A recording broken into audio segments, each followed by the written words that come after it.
Pada awal tahun 2025, terdapat topik yang cukup hangat di tengah masyarakat, bagaimana keadaan kosongan ataupun kelangkaan produk bahan bakar minyak non-subsidi pada badan usaha milik swasta, di mana hal ini berbanding terbalik dengan PT Pertamina selaku badan usaha milik negara. Lalu, apa yang terjadi?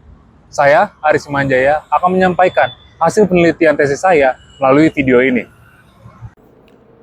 Kebijakan pembatasan impor bahan bakar minyak non-subsidi menjadi kewenangan Kementerian Energi dan Sumber Daya Mineral atau Kementerian ISDM sebagai tindak lanjut Perpres mengenai neraca komoditas. Kebijakan Kementerian ISDM berupa salinan surat edaran nomor T-19-05-WM-M-2025 tertanggal 17 Juli 2025. Peneliti telah melaksanakan komunikasi dengan Kementerian ISDM dan menyatakan bahwa dokumen ini merupakan dokumen yang bersifat terbatas atau rahasia. Komisi Pengawas Persaingan Usaha memberikan pendapat mengenai kebijakan ini melalui siaran pers KPPU. KPPU memberikan penjelasan mengenai kebijakan ini dan perbedaan signifikan mengenai pembatasan impor yang diterima oleh badan usaha swasta dan diterima oleh PT Pertamina selaku BUMN. Segmentasi pasar yang diterima oleh PT Pertamina sejumlah kurang lebih 92,5%, sedangkan badan usaha swasta sejumlah 1-3%. Kebijakan Kementerian SDM ini menimbulkan resiko pembatasan pasar atau market foreclosure, perbedaan harga dan pasokan atau diskriminasi, serta dominasi pelaku usaha tertentu. Dampak yang mungkin ditimbulkan itu mengenai inefisiensi yang berimplikasi munculnya sinyal negatif bagi investasi di sektor hilir migas. Dari peristiwa ini, dapat dibentuk dua rumusan masalah. Yang pertama, bagaimana pendekatan Persi Legal dan Rule of Reason pada PT Pertamina dengan perusahaan retail bahan bakar minyak swasta yang mengindikasikan kontradiksi monopoli dan persaingan usaha pada distribusi bahan bakar minyak nasional. Yang kedua, apakah PT Pertamina termasuk pada kategori abuse of dominant position pada cakupan hukum persaingan usaha dari badan usaha milik negara terhadap badan usaha swasta? Pendekatan Persi Illegal dan Rule of Reason merupakan dua pendekatan yang tumbuh dan berkembang hasil dari doktrin Hakim US Supreme Court dalam menyelesaikan masalah-masalah terkait dengan persaingan usaha. Salah satu kasus yang menjadi awal mula pendekatan Persi Illegal adalah mengenai United States versus Trans-Missouri Fridays, di mana dalam kasus ini pada tahun 1897, Hakim menyatakan declaring illegal all contracts.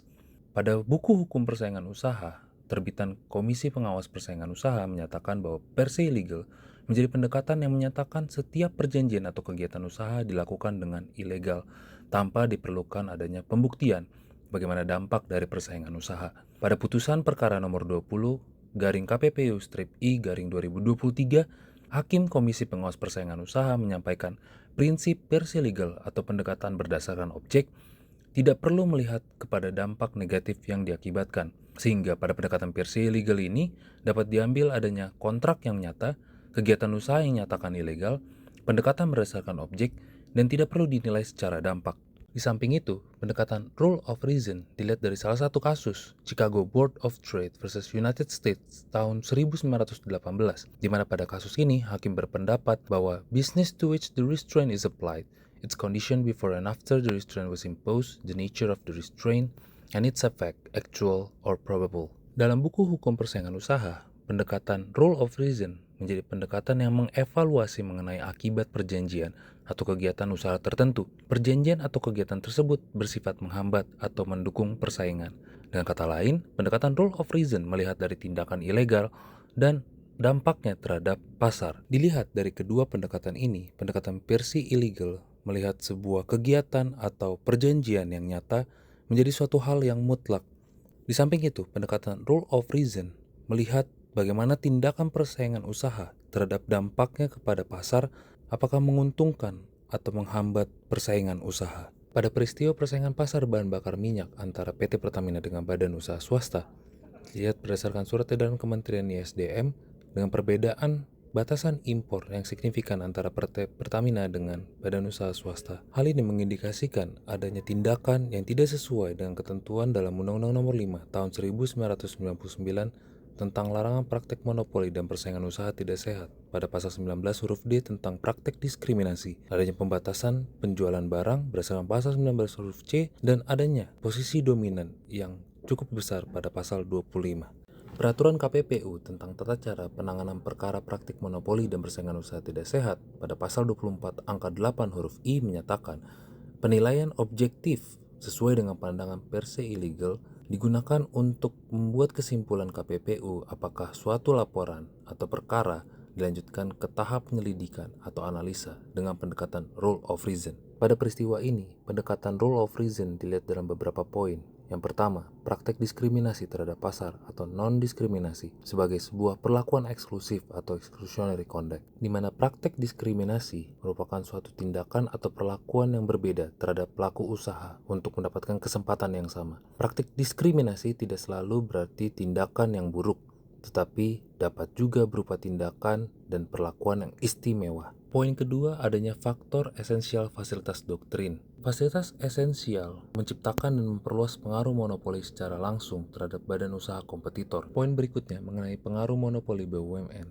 di mana BUMN memiliki hak monopoli yang berfokus pada pemusatan kegiatan, produksi dan atau pemasaran, barang dan atau jasa yang ditujukan kepada badan usaha milik negara, di mana rangkaian poin tersebut membentuk poin berikutnya mengenai pembatasan peredaran penjualan barang. Aspek abuse of dominant position pada peristiwa ini dilihat dari 3 aspek. Yang pertama, diskriminasi pemerintah pada distribusi BBM melalui kebijakan Kementerian ISDM. Yang kedua, adanya promosi secara langsung untuk berbisnis, di mana Kementerian ISDM menyatakan bahwa bagi badan usaha yang hendak melanjutkan kegiatan usahanya dapat membeli dengan Pertamina. Dan yang ketiga, adanya abuse of non-discrimination as dominant position PT Pertamina. Dari peristiwa ini dapat disimpulkan, baik melalui pandangan versi legal dan rule of reason, membentuk praktek non-diskriminasi dari PT Pertamina. Yang kedua, perlakuan khusus yang diperoleh PT Pertamina melalui pemerintah memberikan posisi dominan secara langsung. Dampak dominasi PT Pertamina kepada konsumen dan bagi badan usaha swasta. Peraturan Presiden tentang neraca komoditas, BUMN bertanggung jawab untuk menjamin ketersediaan pasokan dan atau stabilisasi harga. Tetapi hal ini membuktikan bahwa PT Pertamina gagal melaksanakan kewajibannya dan memanfaatkan hak monopolinya bagi kepentingan badan usahanya sendiri. Demikian video penelitian ini, saya ucapkan terima kasih.